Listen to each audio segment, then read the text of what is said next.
What's up, everybody? Welcome back to Squaring the Circle, a division of Lucky Top Sports.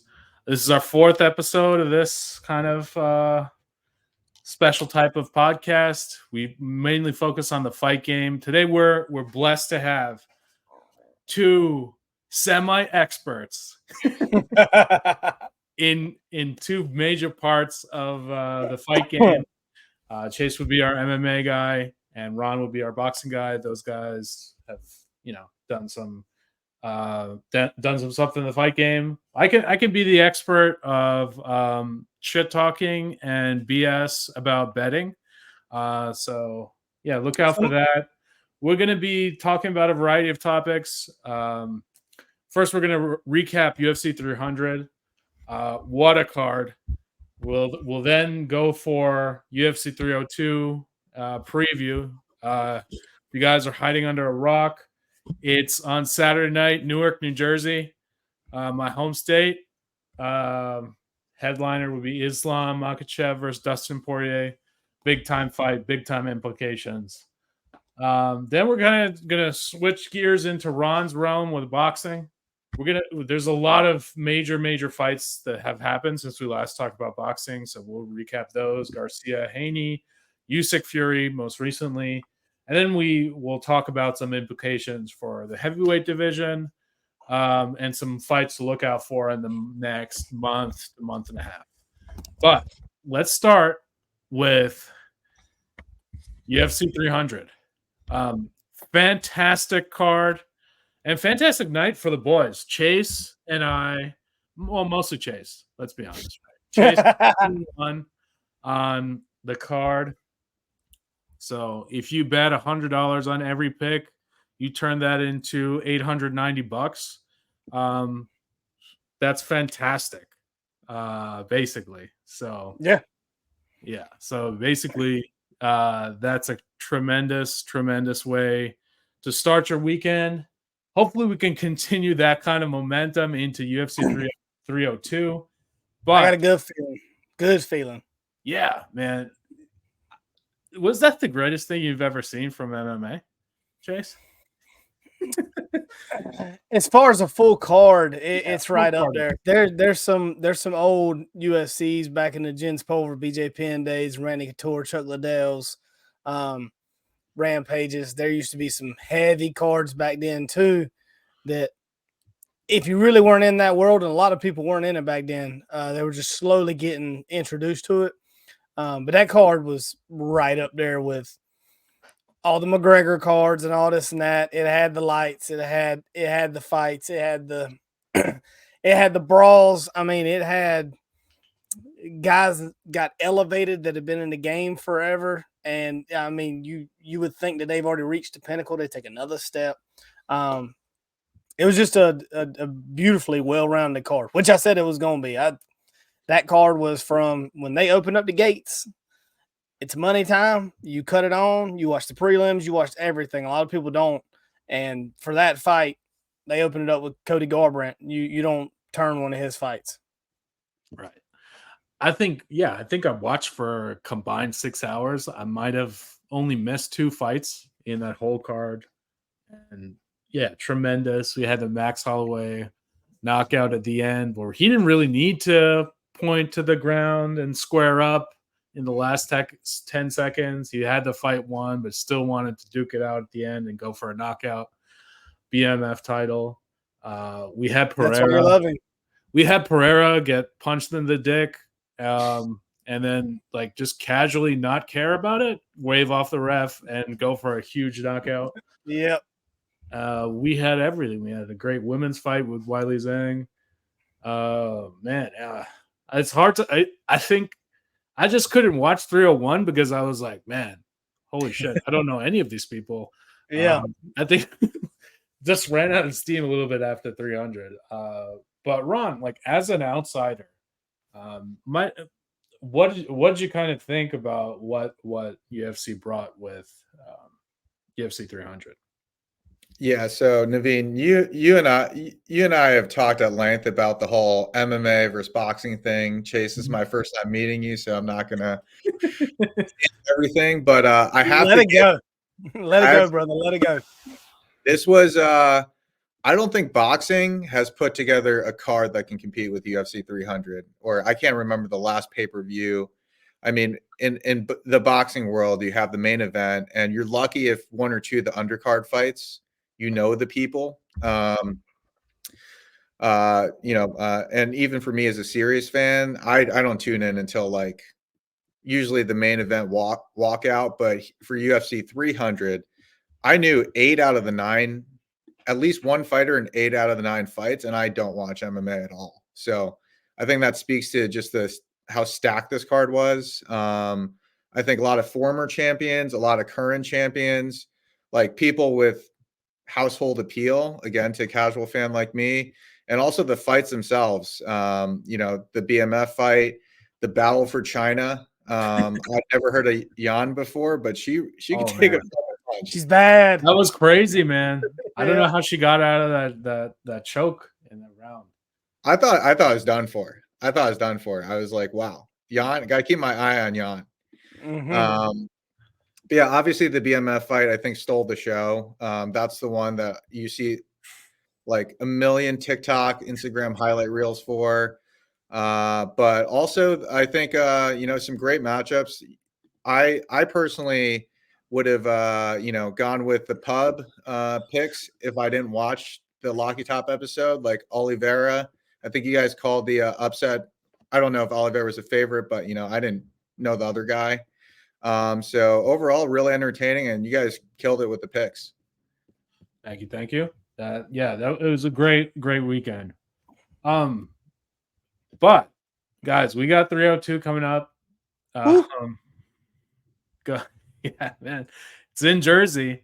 Looked at prices, pretty pricey, so I'm gonna be watching it on the couch again. But we'll kind of go about this kind of a similar way on how we did last time. We'll build up to the main event. So first one I want to talk about, Chase. Why don't you take us through Holland versus Good luck. Letter Soup Oleksiak?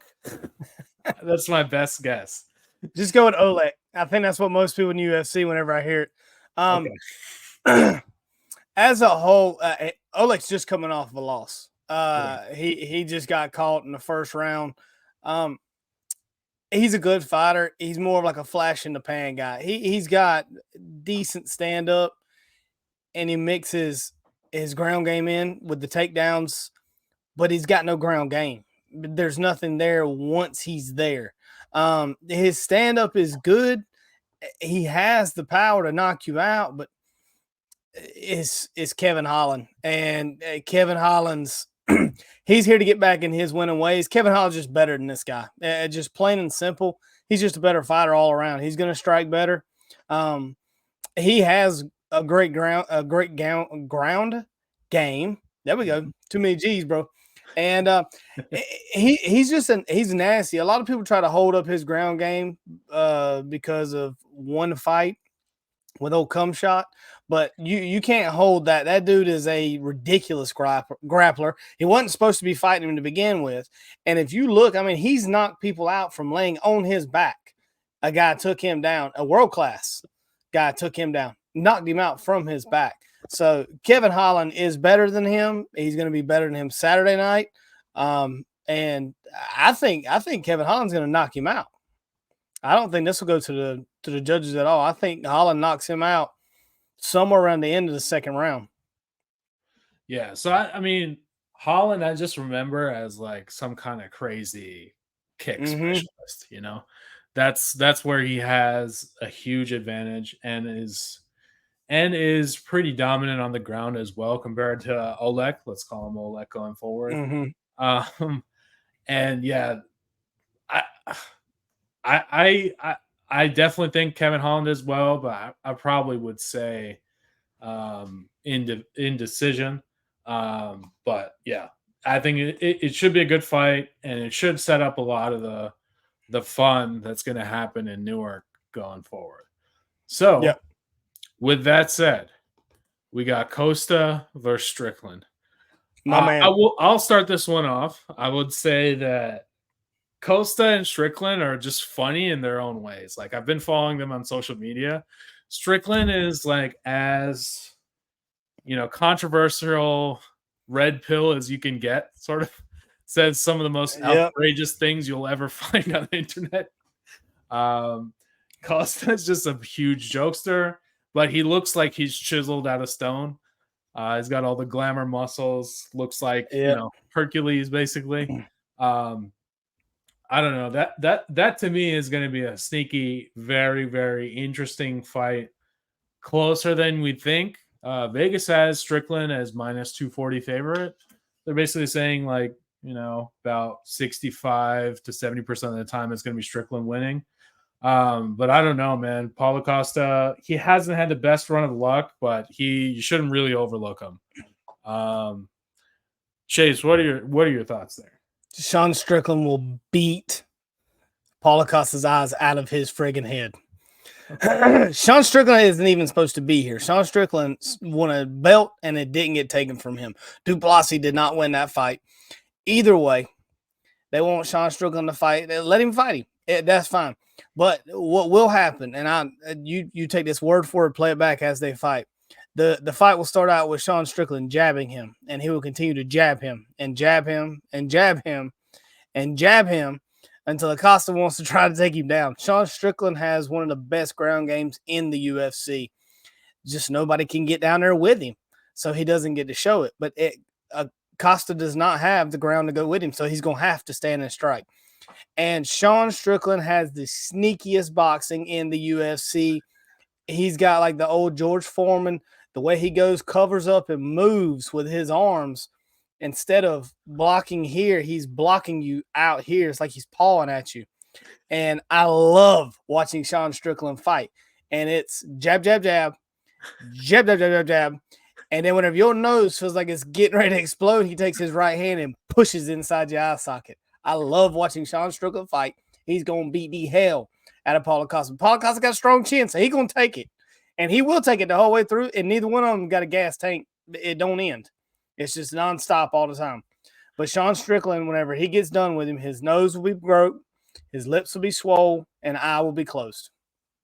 Yeah. I mean, that was a crazy, crazy last fight from Strickland. I think, like, this is where Ron comes in. If you watch Sean Strickland boxing, you probably have like some kind of aneurysm because the form is not good.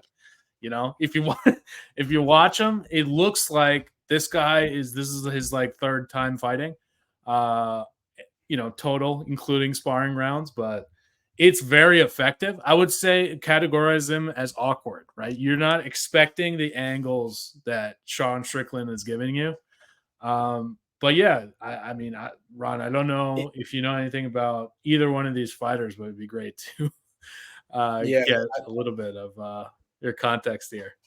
So I'll admit I haven't watched too many of their in-ring fighting. I'm more familiar with their online presence. Sean Strickland, legendary shit talker. But from what little I've seen, the dude admittedly doesn't have the same tightness on his punches and spacing as you see in boxing, but for striking, I mean his punches seem like they got impact. I love that he'll just talk shit to his opponent like in the middle of the fight. I think wasn't there a fight where he's coaching his opponent, like telling them like put your hands up and stuff. Just like I love that brazenness. Like I don't give a shit.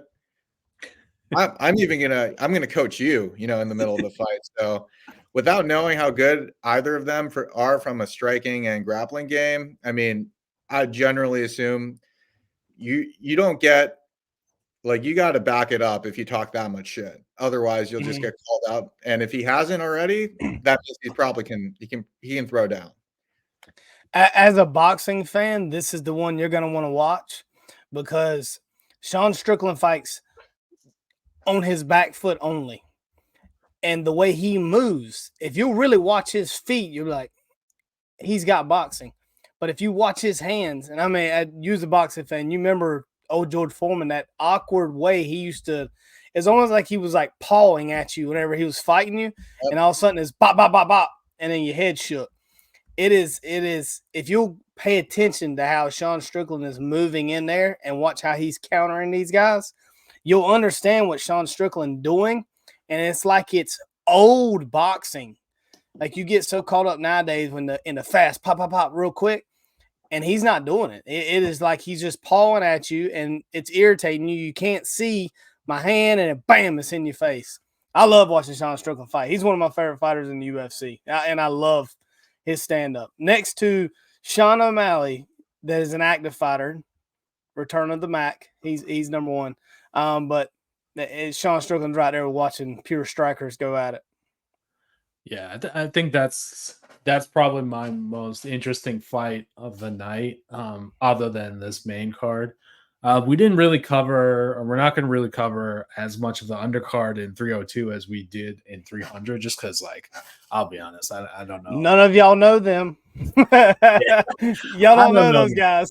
Yeah, so I mean, I think it's fair to transition to the money fight of 302, which would be Islam versus Poirier.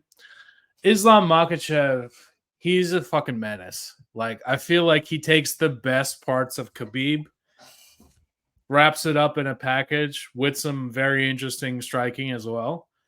Chase, I want to get your thoughts on first. Like, let's talk about Islam first.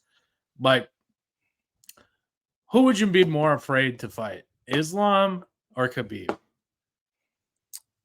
In a street fight? Yeah, let's say street fight.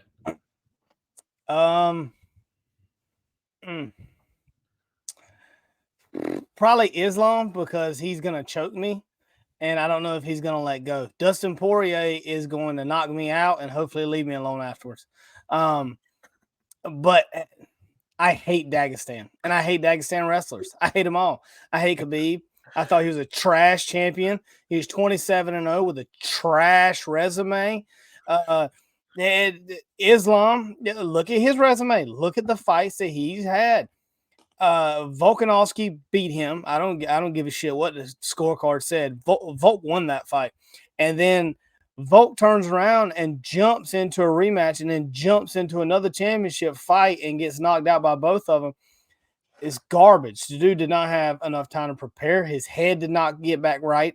Whenever you drain yourself to make these weight cuts, you're draining your brain as well.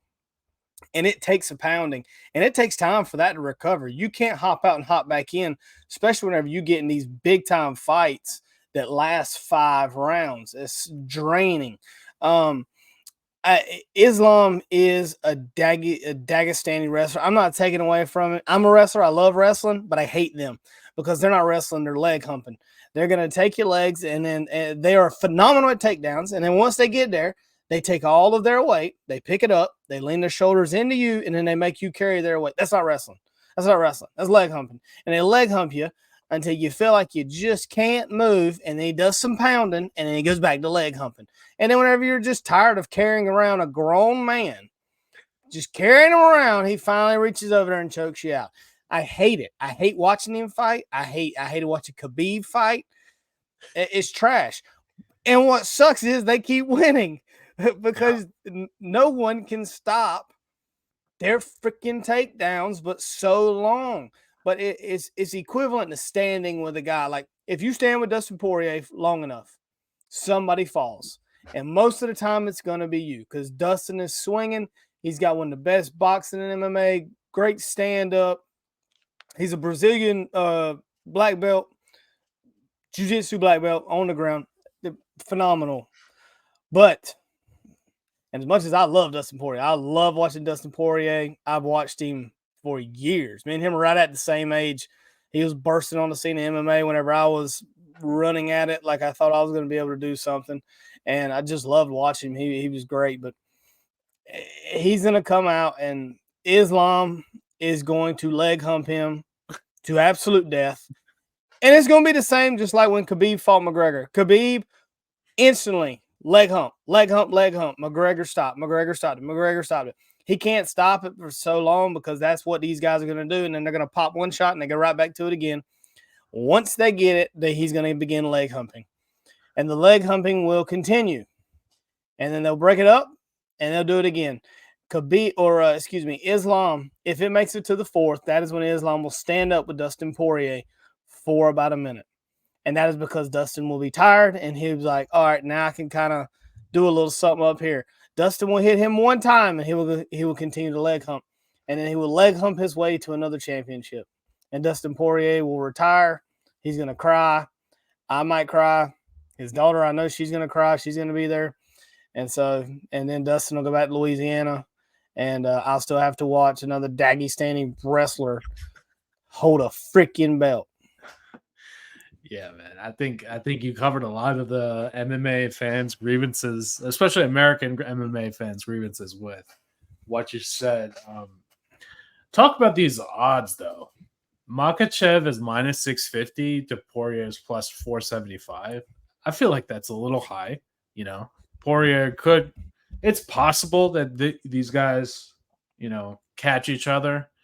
The Poirier is a explosive puncher as well. But what's interesting to me, I think, is the over. Over is basically over 1.5 rounds is minus 155. I feel like it's going to get into the third round. I don't think we're going to see like the Volkanovski first round knee kick KO type of thing happening to Dustin Poirier. So we should see a longer fight going into that one. So I guess let's go ahead and pick these three matchups. Let's start with Holland. Would you say Holland there, Chase? Holland wins second round knockout. Okay. You heard that. So let's go back to the odds and we'll see. Okay, so Holland is minus 290 for people that are interested. Over under is right at the same as Makachev. So over under 1.5 rounds minus 150. So I'll just say let's just go money line Holland there. Not fuck around with predicting on where it comes. Come in the first round, come in the second, come in the third. But so if you want to put that in a parlay, I think that makes sense. For Costa Strickland, your pick? Sean Strickland, baby. Okay. So that one is minus 240 for Strickland. So that's sort of in line with what you're thinking. And this one has a much higher over under. So they're basically saying, going the distance is you get plus 120-ish. So they're basically saying that it's going to go 5 rounds, probably decision. It will. Will. All right. So you have it there. Strickland and over. And the fight will go to the distance. And then fight of the night, I guess, Poirier or main event, Poirier Makachev. Poirier retiring. Don't buy into too much of the emotional side of this and say, oh, he's going to win one last fight, for his legacy. No, he ain't. Leg humping special by Chase. He called it. So that's minus 650. So it's a little tough to kind of bet that money line. You probably have to bet, that means you're going to have to shell out $650 to win 100. It's not worth it. Yeah, it's not worth it. It's not worth it. Let's just go take the over 1.5 there, minus 150. I tell you, if you want to bet on a fight and you wanted to go and make some money, there's a fighter. His last name is Dawson. He just got knocked out by Bobby Green. It was a flash knockout. They paired him up perfectly. He is going to win, and he is going to wrestle that guy to death. And he's going to do true American wrestling. He's going to grab you, and he's going to beat your face in while he's down there the whole way through. Okay. And put your money on a kid named Dawson, and he is going to win you money on Saturday night. Other than the rest of them, kind of just going with the favorites, and Islam isn't worth betting on. So it looks like Grant Dawson is minus 500. So yeah, maybe Grant Dawson by. Let's see how put the house on him. Okay, bet the house on it. Let's see. Put the house on Dawson. Dawson is going to ramsack him. Yeah. So you think maybe it will go? Okay. So going the distance is minus 160. You think that's how he's going to go down? Yep. He's going to beat his eyes out for 3 rounds. Okay. All right. So will the fight go the distance? Yes, minus 160. You can probably parlay that with Dawson himself. Make a little bit of more educated bet than just piling the minus 500 there. Yep. Trying to find value for you boys. So trying to give you a little something. All right. So kind of our last topic on UFC. McGregor is returning. Chase, give us the implications of this. Is this just going to be like a clown show? Is he taking it seriously? Nope. He's your next 170 world champion. First 3-division champion. Let me lay this out for you. Conor McGregor is going to come in, and Conor McGregor is living Conor McGregor's life, but he has a fight finally. And he is going to come in, and Michael Chandler is going to try to stand with him. McGregor's going to rock him, and then Michael Chandler is going to try to go to the ground, and McGregor is going to stuff it. All right, Michael Chandler will try and hit that shot early, but it's not going to be there. McGregor is going to knock him out. He would then challenge for the 170 belt against Leon Edwards. That'll be his next fight. Leon will take the money fight, and McGregor will knock Leon Edwards out. He'll be the first 3-division champion, and then he'll overdose on cocaine. Return of the Mac, baby. I love him. I love Conor McGregor. I love what he's done for the UFC. I love what he's done for the sport. He's put so many more people onto the UFC. He brought a country into the UFC, and that's rare. You don't see people. I mean, you see UK fighters come in, and there's been great ones. Great ones. You see New Zealand fighters. You see fighters from Australia. I mean, there's not really very many people that are better than Volk right now, pound for pound. He's got the 2 losses right here, but that's wash.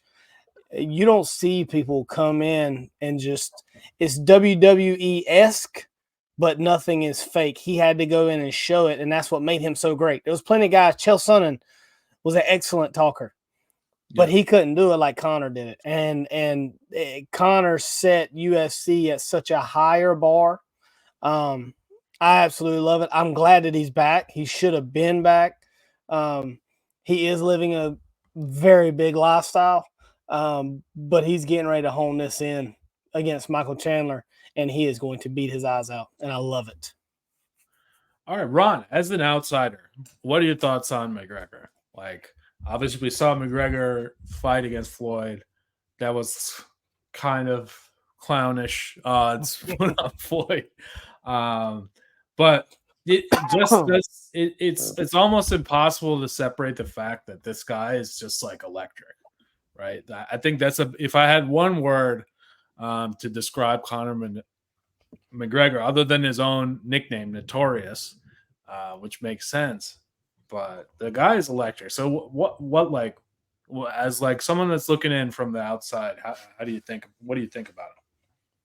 Well, hard to go against Chase given his record on UFC 300. So we'll see. We'll see how 302 goes. But I mean, just looking at his style, McGregor has been one of my favorite fighters just because his style is the most reminiscent of what I appreciate about boxing. His fucking spacing, his footwork, his timing. I still remember his first round knockout of Jose Aldo. That was beautiful. How he choreographed that. So for me as a boxing fan, I think it's easy for me to appreciate the way McGregor fights. I mean, my question mark is he's got the bag, he's got the yacht, he's got his whiskey brand, he's got like 10 other business things. How does he stay hungry? And Chase, why do you think he comes back? And not only, I think Chandler to me seems like he's kind of over the peak without knowing much about, his career. Like I've seen him. He's 23-8. He's old. So I assume he's kind of, in his twilight. But why do you think he goes up one division and makes history? Conor McGregor did something that very few look at because all they do is see on Instagram him partying and stuff like that. It's so hard as a fighter to go up, and it's so hard to go down. But he started at 145, and he almost killed himself every time to get there. but he was so much bigger and powerful when he got there. He demolished everyone. He comes up to 55, wipes all them boys out, does the same thing, and then lo and behold, he runs into Leg Humper Volume 1. All right. It derailed him. But Conor has been out for so long and done nothing but lift weights and work out. You don't look the way Conor McGregor looks, and you don't lift weights, you don't do cardio. Just as much as you see him partying, you're seeing him working out. People are just like, it's not the same Conor because he's wild. Conor McGregor was wild at 145. He's been wild. That's why you love him. He just didn't have $500 million. He was just regularly wild. What gets Conor McGregor, though, is the competition and the pride. The dude has so much ego and so much pride, he can't let go. He's obsessed with it. And a lot of the guys, they get up there and they're like, I've took so much damage, I might come in for a money fight. And they're just here for the money. They're not here for the ego. The ego is what drives Conor McGregor. That's what drove him at 145 too. He wanted the money, but the ego that guy walks around with, he can't stand being in the place that he's in because at his heart, he's a fighter. He's not a businessman. He's not all this other stuff. This just come with it. He is a fighter. He's going to come back and it's going to be bad whenever he gets here at 170. He's going to show it, and he's going to be 2 fights, and that's it. Whenever he gets to 170, he's going to knock out Leon Edwards because Leon Edwards does not have the chin.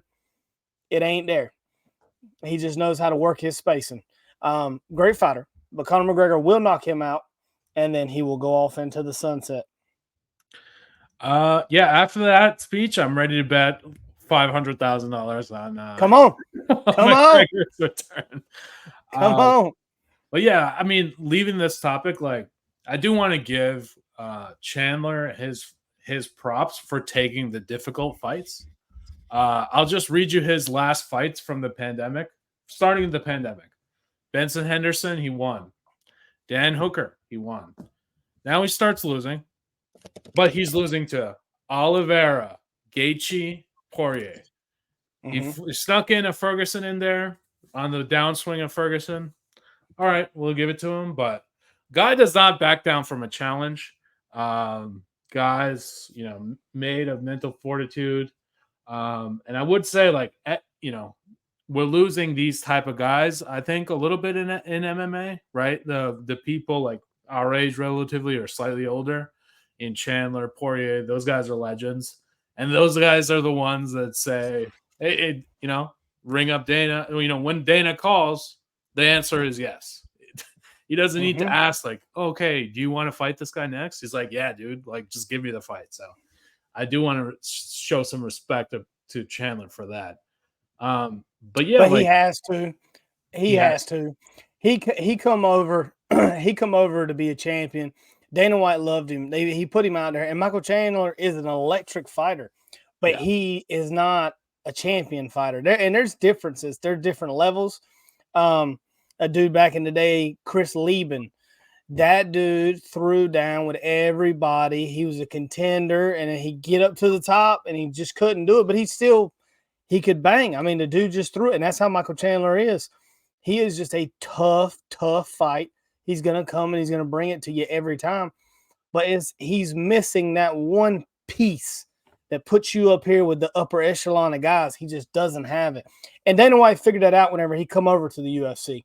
And so what he's done is he's used his name and his fighting style and said, listen, there's no working the ladder here. You're going to take the big name fights, and you're going to go out there and you're going to absolutely leave it all out. And that's what it is. You're here to make money now. He's not a guy that is here to chase the belt. If he was, he wouldn't be waiting for Conor for over a year and a half. He's not a belt chaser anymore. He knows it. He knows that he is here for the money. That's what he's waiting on Conor for, the money fight.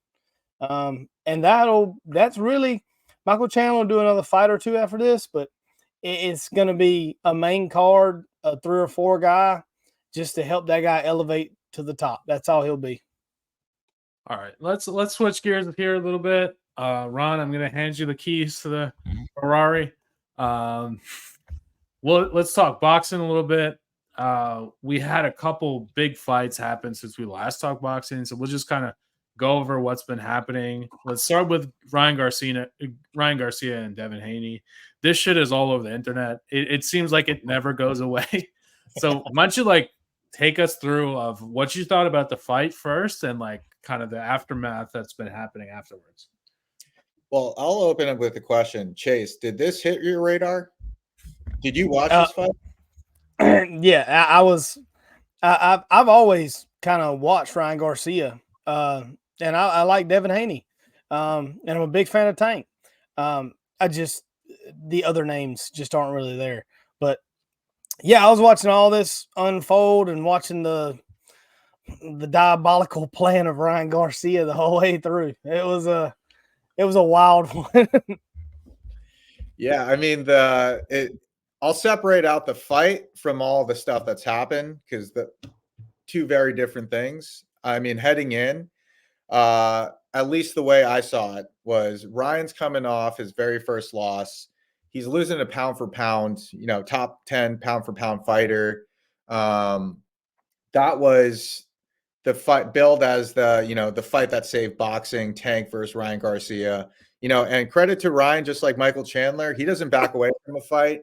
I didn't think he should have taken the Tank fight. I actually didn't think he should have taken the Haney fight going in. He totally fooled me. I thought Haney was going to outbox him. Easy work. Ryan's got one weapon. Everyone knows that, his left hook. His Philly shell is atrocious. He should scrap that altogether. I don't even want to call that a Philly shell. It's a taco shell, man. We call that backing that ass up, because every time he started doing something, my man just turned around and backed that ass up to him every time. I was like, "What are you doing?" But he, after the Tank fight, a couple things happened. He found out he had a mole in his camp. That's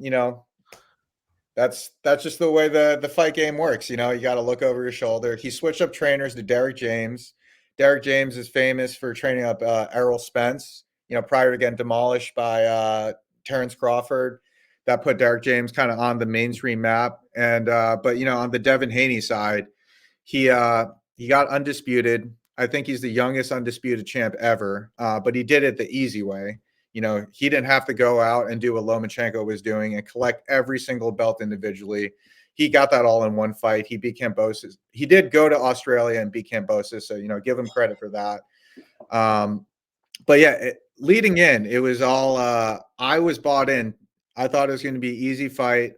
Devin Haney was going to, box circles around Ryan Garcia. He's going to neutralize the left hand, and clearly that's not what happened. I think it was very strategic to come in 3 pounds overweight. I thought that was going to be non-factor, just given that Haney himself, in his fight before Ryan against Regis Prograis, Haney moved up a weight class. So he's going from 135 to 140, and he rehydrated to like 168 on fight night. So like 20, now for this fight, 20. did they have the rehydration clause in it? Because I know Garcia Tank had a rehydration clause. No, there wasn't a rehydration here. That's the money there. I actually couldn't find fight night weights for the Garcia Haney fight, but Garcia looked like the bigger man. His punches clearly hurt. Haney was tagging Garcia pretty much, until he got caught with the first left hook, and it didn't seem like any of those punches really hurt Garcia. Mm-hmm. So I think the story of the fight was Garcia came in, didn't even plan on making weight. Haney probably had to drain himself. If he's rehydrating 168 and he's making weight to 140, Chase, I mean, you know how that is. He's completely drained to make that cut. Garcia didn't have to make that cut. And, the thing that really surprised me is that everyone expected Devin to neutralize the left hook, and he couldn't figure that out. Yeah, I mean, a couple of things I just want to add. Talking about the paying to go overweight, seemed like that bet worked, right? So Devin Haney had a clause that if Ryan was overweight, he had to pay a certain amount of money per pound. I don't know if this is true, but he apparently Garcia bet $2 million on himself and won fucking 12. So basically, he did the calculus of, let me come in overweight, but fucking pile myself. That's inspirational. Take anything away from this fight. Take anything away from life. Bet on yourself and blast at the best odds. You'll never get that opportunity in your life again. So amazing part of that. But yeah, like everything that's come after it is seeming like Garcia's on Osterin. A sample, B sample, A C sample, B this one's sample. this one's dirty. How are these tests done? You only get the results after the fight, and that's the bullshit that I want to bring up, right? Like, is this just a scam for us to keep talking about it, or is this real life? Like, is this how boxing steroid tests happen, Ron? Like, It's a pictogram. I don't. I hate this part of it because the same thing happened to John Jones. It's pictograms. People don't understand what that is. Like, just Google it one time so you can see how low of a dosage of whatever this is. And everybody's like, well, it's because they're on steroids. And it's not. A lot of fighters have done steroids, do steroids. But when you're testing and you got a pictogram in there, man, that can be something small as taking something from GNC, like a test booster, which is perfectly legal. But your body is just throwing something up against it right here at the end or something like that. You've got, I wish that before they just shoot it out, which drug testing in mixed martial arts and boxing is a hoax, in my opinion, to begin with. Me personally, I think all sports are better with steroids. Just don't die. Don't die. It's their life. It's their life. All right. Barry Bonds, Mark McGuire, the old UFC, the old boxing. Them old boxers were juicing too. Everybody had the good steroids in them. They're taking horse steroids, and we loved watching it. All right, these guys now are, and there's some that are still doing it. They just know how to cheat the system and stuff. Like, there's so many different ways. But when a guy comes out and you're sitting here talking about a pictogram or picogram, that much, so, picogram. Yeah, so Chase, just for the audience, that ain't why his left hook hurt. His left hook hurt because he was bigger than you. That's it. Yeah, for the audience, a picogram is 0.00000 12 zeros of a gram. So 0.0000001. You can't even smoke that much. You can't even smoke that. I probably think you can't even see it. If it was in front of you, if I put a picogram of anything in front of you, there's no way you can see it. No. So that's what we're dealing with here. That's wild. Ryan seems like, as someone that loves trolling, this was a masterclass of trolling. He sold himself as this guy that's drinking during the fight, partying. He's having a mental breakdown. Everything that you could possibly put out content-wise to say, hey, don't bet on me. Don't bet on me. Don't bet on me.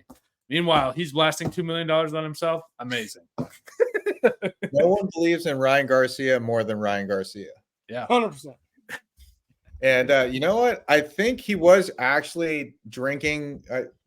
I think it came out later that he did drink during camp. I mean, he definitely exaggerated it, but that was all distraction. It's like just social media in general. You use as a tool. He came up through Instagram, TikTok. He is the most social media native boxer that we have. So it makes sense that he would be the one who knows how to manipulate that or use that to his advantage. And Devin Haney shouldn't have fallen for that. I think that Haney got a little too comfortable. He thought it was going to be a cakewalk. We all thought, or a lot of us thought, it was going to be cakewalk. And I mean, that's first mistake you can make is underestimating your opponent, thinking they're not preparing, you're not hungry, you're not taking training camp seriously because you don't think that your opponent's taking training camp seriously, and that's what you get. All right, Ron, take us through the aftermath of Usyk and Fury and some of the implications for the rest of heavyweight. Yeah. So this, to me, is going to be my early pick for fight of the year. It was incredible fight. This was the very first undisputed heavyweight fight since Lennox Lewis won it in the late 90s. So back then I was too young, wasn't really watching boxing. But so in my adult life, this is the first time I've seen an undisputed heavyweight champion. I think this is extremely important for just boxing in general. You know, the heavyweight division historically has been the prize division in all of boxing. If you think about all the greats, Ali, Tyson, Lennox Lewis, George Foreman, kind of the household names, they're all heavyweights. And, for most of the 90s, 2000s, and 2010s, we didn't have that. We had a single fighter. We had Klitschko running through the division. He didn't have anyone to fight. And in the past, I'd say 5 to 10 years, the heavyweight division's been building back up. So that's just setting the stage for how important this fight was. And in terms of the actual fight and the matchup, you have on one hand Usyk, which Chase, to kind of build upon your earlier point, Usyk has done something that no one else has done, and I'm not sure if anyone's going to repeat it. So he started at cruiserweight, which is 200 pounds, completely cleared out the division, didn't even have any competitive fight in that process. Then he jumped to heavyweight, and he cleared out with beating Tyson Fury. He cleared out the heavyweight division, and that's something that no one has done. The reason why that's so hard is because the heavyweight division in boxing has no upper bound. You can come in. Fury weighed, I think, 30, 40 pounds more than Usyk. So clearly the bigger man got the reach advantage, got the weight advantage, got the height advantage, got the power advantage. And Usyk won because he's mastered the Soviet style of boxing. So similar to Sean Strickland, he uses a very busy lead hand. He's kind of waving circles around you. A lot of that's just not even trying to make contact, but to get you tired, get you distracted. And then he comes in with the left, or he comes in with the lead hook. And, he won purely based off of his style, off his training, that kind of ruthless Soviet mindset that's probably drilled into him when he's 4 years old, as a kid. Like, didn't have holidays, didn't have vacations, just straight boxing. Yep. Boxing. So huge fan of Usyk, also a fan of Fury, but really impressive what he did. Yeah. So that was a great fight. I watched the fight just primarily because of Tyson Fury. Okay. He's just one of those names that stick out. I knew who Usyk was. I didn't know his background as far as that goes. I just knew that he was a scrappy heavyweight. And all the way around, it was just a great fight. And the problem watching Fury fights is I don't know if he's going to win or not most fights he's in, because usually he dies twice, comes back, Undertaker's, I'm alive, and then he goes and knocks your ass out. So I love watching Tyson Fury fights because it's almost like watching WWE. Like, I'm up and I'm down, I'm up and I'm down, I'm up and I'm down, and then you end the fight. It's not like a normal. Usually, whenever I've watched some boxing, and I used to love it back in the day, but you would see like through first 6 is 10-9 rounds. So one guy just kind of holding steady the advantage. And then one guy might slip in 2 or 3, and then they go to a decision, and that guy, you're like, yeah, well, he won the fight. There's not a whole lot of highway robberies that are going on. But Fury is always just a fun one to watch just because of that. It's a roller coaster the whole time he's fighting. Yeah, and that's actually a great point. I think Tyson Fury has the best mental toughness recovery of, I'll say, any athlete in any sport. He was dead in the first Wilder fight. Somehow got himself off the ground. Did that again in the third fight. You saw that he did that in the Usyk fight. He was gone. Like, eyes. So his soul left his body somehow, didn't fall down, which is crazy to me. Usyk was just pounding on him. Next round, he comes back. I think that was an Usyk round, because he was still recovering. Round 11, round 12 were competitive. It's mind-blowing how he can just go from being basically comatose and he's right back in the fight. So Tyson Fury's got his mental game is on another level. All right, Ron. So, let's stick on the heavyweight division. Like, where do you think it goes from here?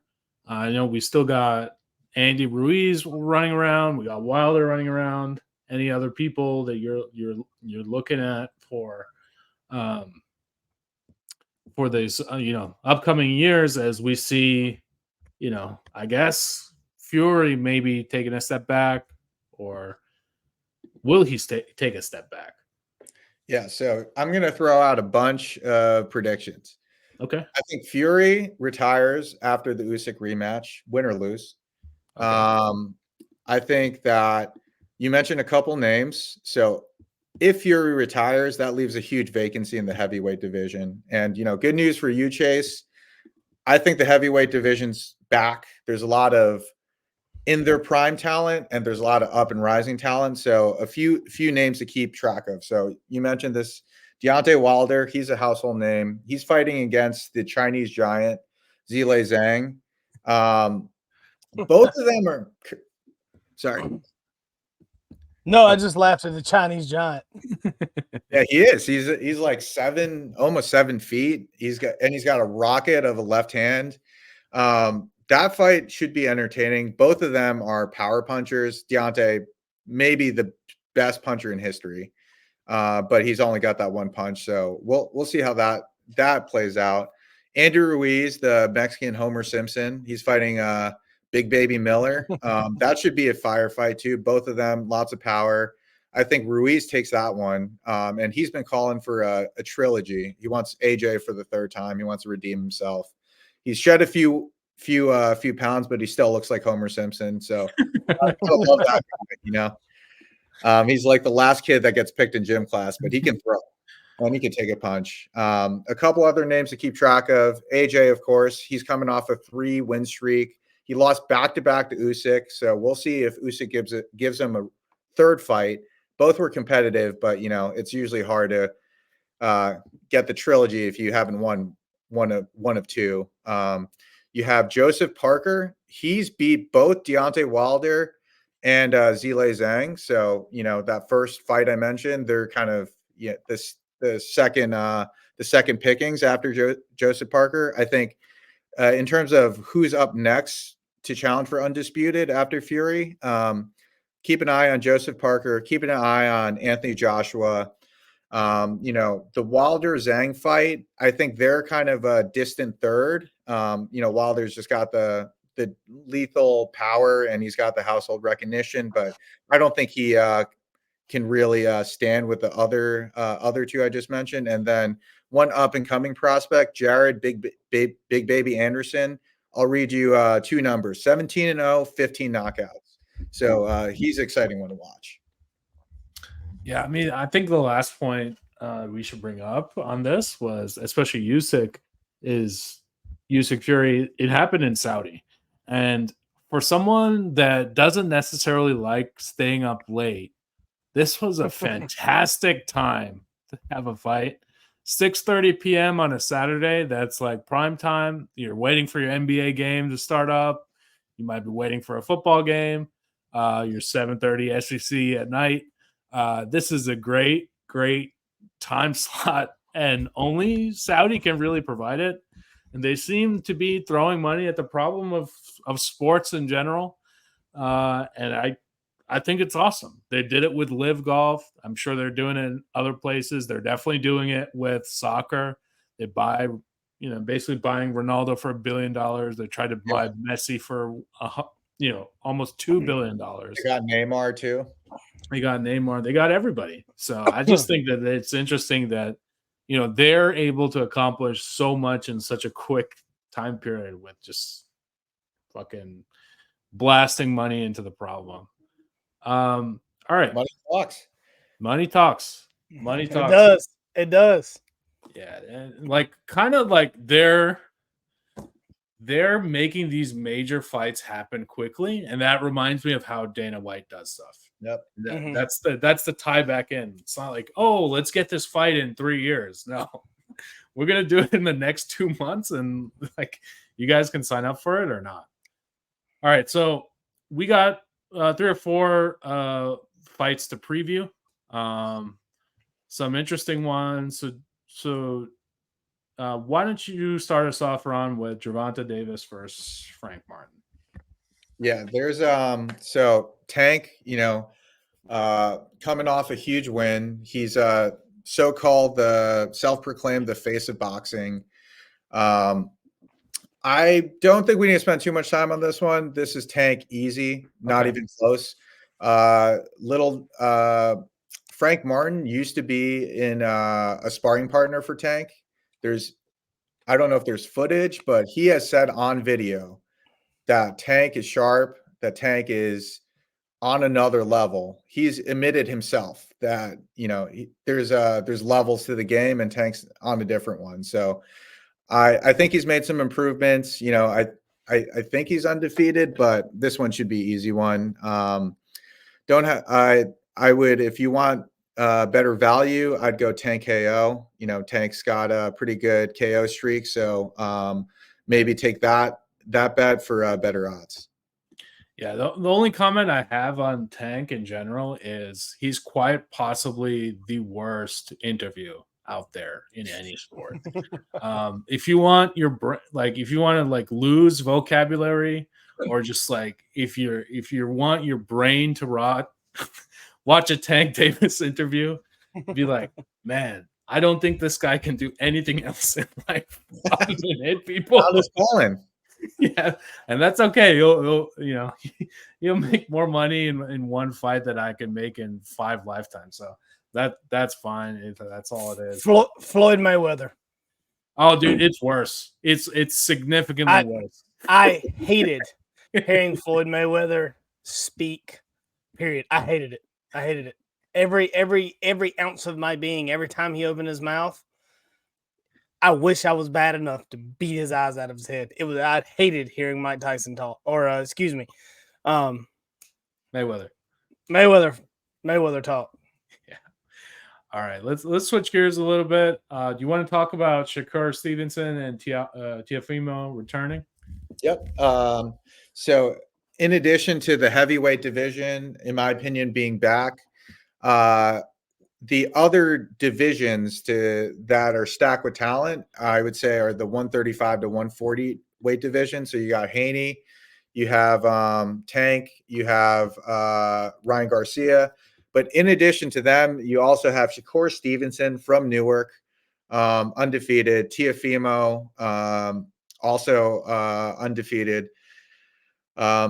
Or no, sorry, he lost to Kambosos, but both of them, interestingly enough, retired in the prime of their careers, and lo and behold, they're back within a year. So don't understand this this trend of boxers early fake retiring and coming back, but it's good overall for the sport that 2 of the top fighters are coming back, and that's a stacked division. So I think Shakur and Teofimo both win their return fights. Those are just tune-ups. And I'm interested to see whether we can see a Tank Shakur, Tank Teofimo fight, because those are the fights that I think we need to see to keep the momentum going. Ryan Garcia has been the common thread in the 2 big mega fights at those lower weight division, but we need to make more of those fights happen. Send them to Saudi Arabia. Fuck it. Yeah, send them to Saudi. and they need to make them fast. Yes. When you get this wave of hype in any kind of sport, anything, you need to ride, and you need to ride fast. And that's not only for the payday and the event; it's for the fans. I know who Ryan Garcia is through boxing and the internet. All right. He loses the Tank. He loses again. He better jump right back out here in the water. I think that's one of my biggest problems with boxing in general now. I used to love watching Mike Tyson and Holyfield, Lennox Lewis, all these guys, but check their records, they lost. And then they kept fighting and winning. It's like nowadays, whenever I turn on a boxing match, even like the undercard, it's like 27-0, 33-0. And I'm like, who did you fight? Because you're not the main event. And both of y'all fought like 60 fights altogether, and you still haven't lost one. And then when I'm losing, it's like, dang, you lost one. And then it's like they just deer off. It's like in the MMA world, that's what I get with the MMA and boxing world. You got so many guys in MMA that lose and then come back and just keep winning. Like you're allowed to lose one. You're allowed to lose two. Like Charles Oliveira, he lost 3 or 4, then come back and he was a world champion, reigning. And the people are saying he's the greatest 155er of all time. It's so rare you see that anymore. People say Rocky Marciano was one of the greatest boxers of all time, undefeated, fought forever. That's back when they were fighting like for 35 rounds in the cellar in New York. I mean, that's a whole different world. But name the great boxer. Muhammad Ali lost fights. George Foreman lost fights. Mason. It goes on and on and on. I completely agree with you. I think Mayweather set this awful record that I'm the greatest because I'm undefeated. No, you fought your way up. I give you that. But then once you got up, you're like, all right, who's ready to retire? Because I want to talk to you in 4 more years after that decision, and then I'll fight you. And then everybody's like, well, you've got to be undefeated to be the greatest now. You can't lose. If you lose, you're out. If you lose, you're out. If you lose, oh, he just ain't got it no more. It's like, man, come on. It's a fight. It takes one. Yeah. I mean, perfect example, Ryan Garcia. First L, now he's back on top of the world. It's not that bad. I completely agree with you. Another notorious offender, although I will say that he's personally probably one of my favorite fighters right now, Canelo Alvarez. He was 30-0 by the time he was 20. He was fighting in Mexican bars, who are these people? Definitely a lot of record padding. Shakur Stevenson, the guy I mentioned, Shakur tanked to some degree until recently, have all been criticized for, fighting, journeymen, fighting people, veterans way past their prime. They're just trying to pad that record, keep that O. And, the thing that gets respect is you're fighting the top fighters at the right time. At the right time, while you're peaking, they're peaking. My background, that was a travesty. Yeah. Yes. All right. So I think to close the show, we got 2 more fights to preview, but these will be names that everybody knows. So that's a benefit. We got 2 guys crossing the barrier from the octagon to the ring. Masvidal versus Nate Diaz. They're going to be doing a boxing fight in July 6th. Chase, let me get your thoughts on this one. I absolutely hate it. I hate it. I hate it. And boxing is a science that most people have to do their entire lives to be great at it. All right. MMA is the same way. But there's so many more intricate things to MMA. So you can't just be the best boxer or they're going to take you down. And Diaz, man, he is one of my favorites of all time. I love Nate Diaz, and I wish he would quit boxing because it's not good. It's not good boxing.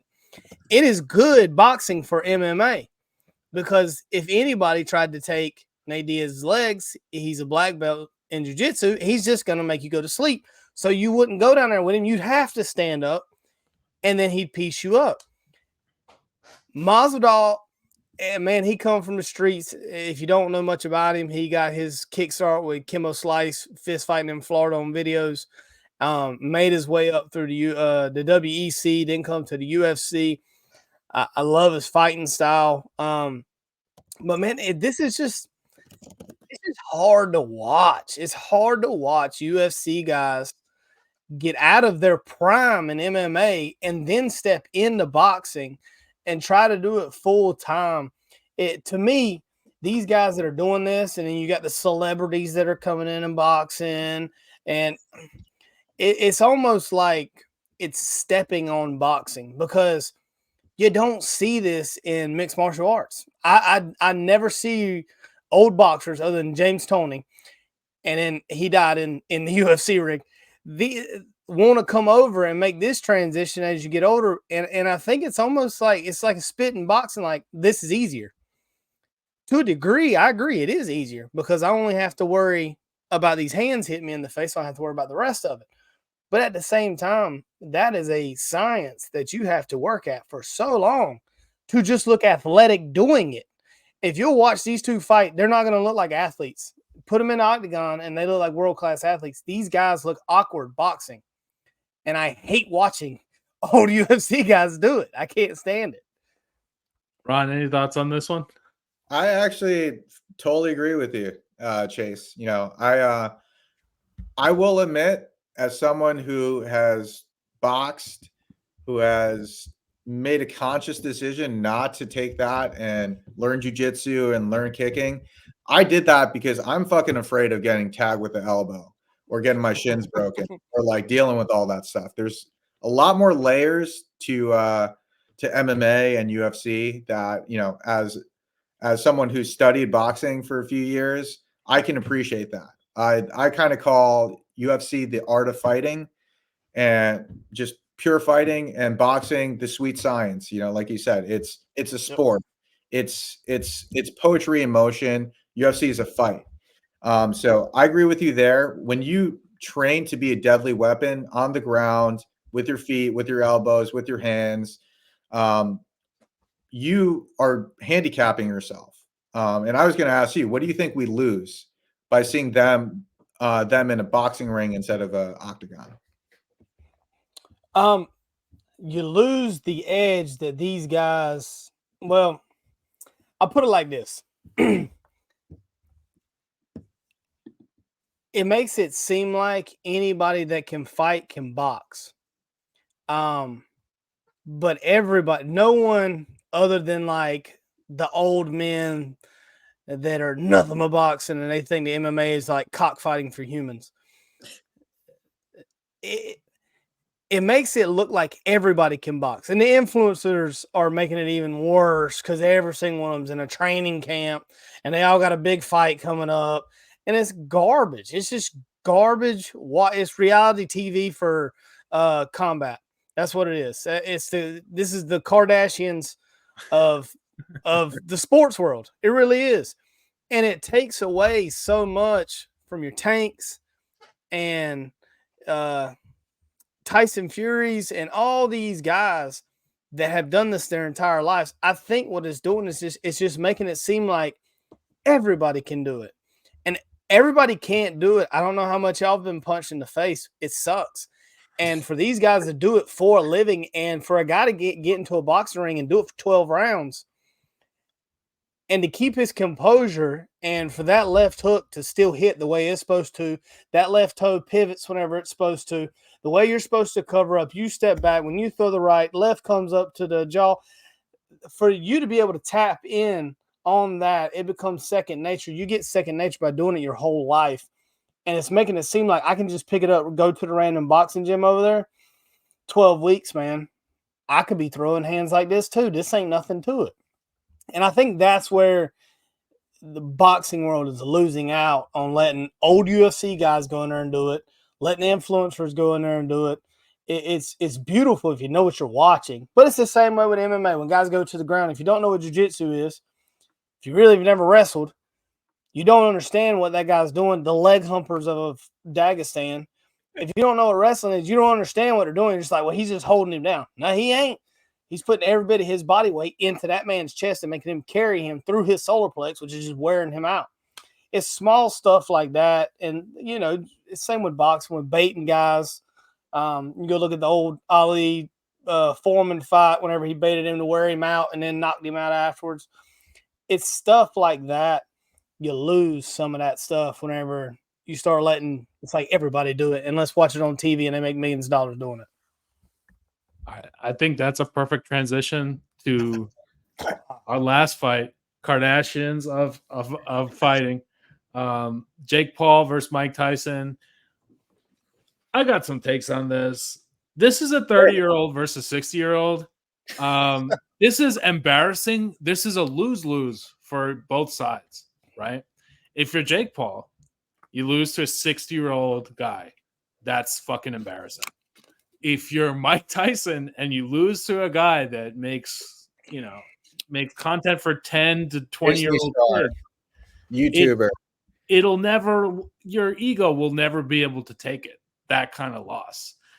It is a huge money grab here. I will say that Tyson probably wants the money that Jake Paul would offer him. He's the only person in the world that could generate that kind of money for Mike Tyson. So that does make sense of it all a little bit. But man, I don't know. I don't know if I would ever buy this compared to some of the other massive fights that I saw. Like Usyk Fury was awesome, 300 UFC 300 was awesome. Value for money, right? This is going to be a clown show of epic proportions. Yeah. So I think, Ron, what are your thoughts on this, dude? I mean, pretty much everything Chase just said. I think what you just said, right?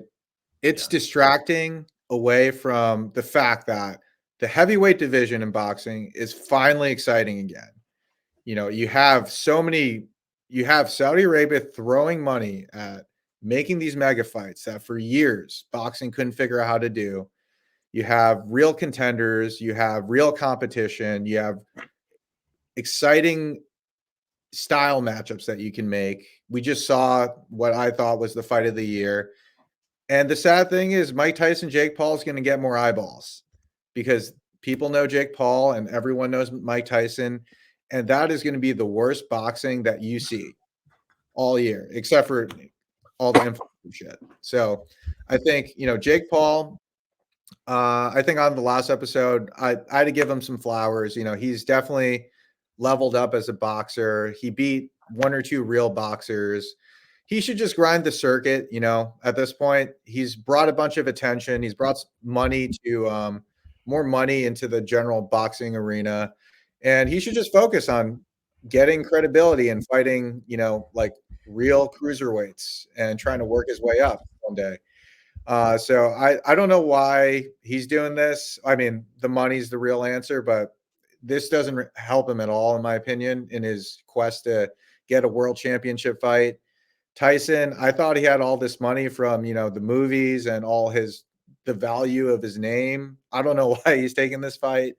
Overall, I think it does a disservice to the fact that boxing is, in my opinion, the most exciting it's been since, I guess, the height of Mayweather, De La Hoya, Pacquiao. It's finally, there's a reason to get excited, and it's not Jake Paul, Mike Tyson.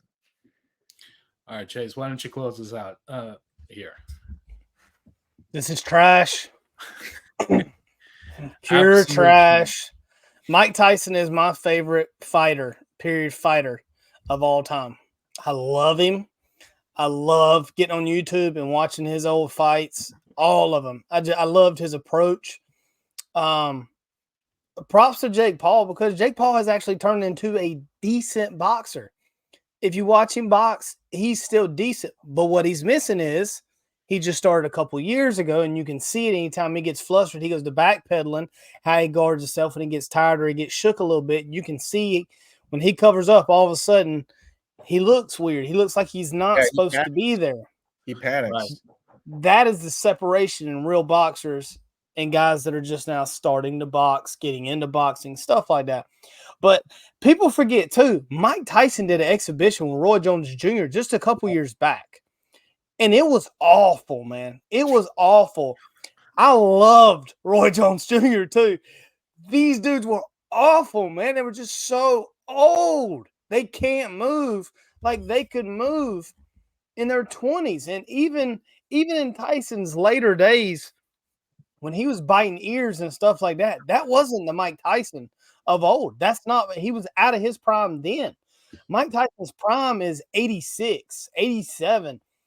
Prison Mike Tyson. That is Mike Tyson's prime. He is fighting almost 40 years out of his prime. Don't even worry about how old he is now. When he was fighting and making money, when he got the tattoo on his face, he was fighting. He was well out of his prime. Right. That wasn't the entertaining Mike Tyson. And for somebody to put this on, and I'm gonna have to. I'm not gonna watch it. I will not watch it. I will not watch it. But I'm I gonna think it's put. on Netflix, which is interesting. Like, If it was on TBS Superstation for free, I'm not watching it because I'm not watching Mike Tyson go down like this. But I'll see it on ESPN. They'll do a little redemption story on Mike, and he's going to talk about it on the podcast when he's high. And I don't get. I get where all of the fandom come from with the internet personalities fist fighting each other, like the old celebrity death match on MTV back in the day. I get that. Everybody wants to see a fist fight. But whenever you're getting this far, it's taking away everything because that's a legend. I mean, nobody wanted to see Ali fist fight somebody in 1997. Nobody wanted to see that. And that's equivalent to what you're getting ready to see. You're getting ready to see, like, if Floyd Mayweather was big enough, piece up Muhammad Ali in 1997. Nobody wanted to see that. And I don't want to see this. I think it's garbage. I think it's trash entertainment. And the people that'll watch it will be 16 years old. They'll probably have the bunny ears on top of their head and be meowing at the TV as they're watching it. That's going to be your group that's going to watch this bullshit. all right, man. I think I couldn't have said it anything better. Ron and Chase, I want to thank you for coming on today. We had a lot of mixed discussion, boxing, MMA. We recapped a lot of the recent matches in boxing and MMA. Amazing card for 300. We're previewing a lot of things coming up with 302. Scroll for our best bets during that session. Generally, Locky Top is working extra overtime this week. We're going to be posting something every day for the next 4 days. We got boxing today. We'll have tennis tomorrow. We'll have some Champions League action on maybe a mini episode on Friday. We'll have our normal podcast Saturday. So you guys are going to be, I'm going to be living rent free on your screen. So get ready for that. Thank you guys for like and subscribe. Locky Top Sports on all platforms. And again, big ups to Ron and Chase for coming on today. It was a great episode. I learned a lot, and man, it was a lot of fun. So for Ron and Chase, I'm Naveen. Locky Top out and squaring the circle out. Thank you.